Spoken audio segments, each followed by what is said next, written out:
16 December মহান বিজয় দিবস উপলক্ষে সামাজিক যোগাযোগ মাধ্যম এক্সে দেয়া ভারতের প্রধানমন্ত্রী নরেন্দ্র মোদীর একটি পোস্ট নিয়ে বাংলাদেশের সামাজিক যোগাযোগ মাধ্যমে নতুন করে আলোচনা সৃষ্টি হয়েছে।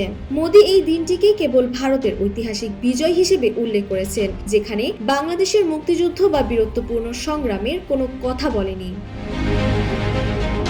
নরেন্দ্র মোদী তার পোস্টে 1971 সালের যুদ্ধে ভারতীয় সশস্ত্র বাহিনীর অবদান নিয়ে কথা বলেন। তিনি লিখেছেন, বিজয় দিবসে আমরা সেই সব সাহসী বীর সেনা সদস্যদের স্মরণ করছি যাদের অদম্য সাহস ও আত্মত্যাগের বিনিময়ে 1971 সালে ভারত এক ঐতিহাসিক বিজয় অর্জন করেছে। তিনি আরো বলেন, ভারতীয় সেনাদের এই বীরত্বগাথা আজও ভারতের প্রজন্মের পর প্রজন্মকে অনুপ্রাণিত করে চলেছে এবং তাদের নিঃস্বার্থ সেবা ভারতকে রক্ষা করেছে।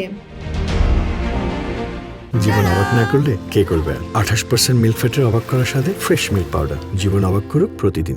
গত বছরের মতো এবারও তার সংক্ষিপ্ত বার্তায় বাংলাদেশের নাম কিংবা এদেশের মানুষের 9 মাসব্যাপী রক্তক্ষয়ী সংগ্রামের কোনো স্বীকৃতি ছিল না। 16 ডিসেম্বর মূলত পাকিস্তানি বাহিনীর আত্মসমর্পণের মধ্য দিয়ে স্বাধীন বাংলাদেশের অভ্যুদয়ের দিন হলেও ভারতের প্রধানমন্ত্রীর বক্তব্যে এটিকে কেবল ভারতের সামরিক বিজয় হিসেবে উল্লেখ করা হয়।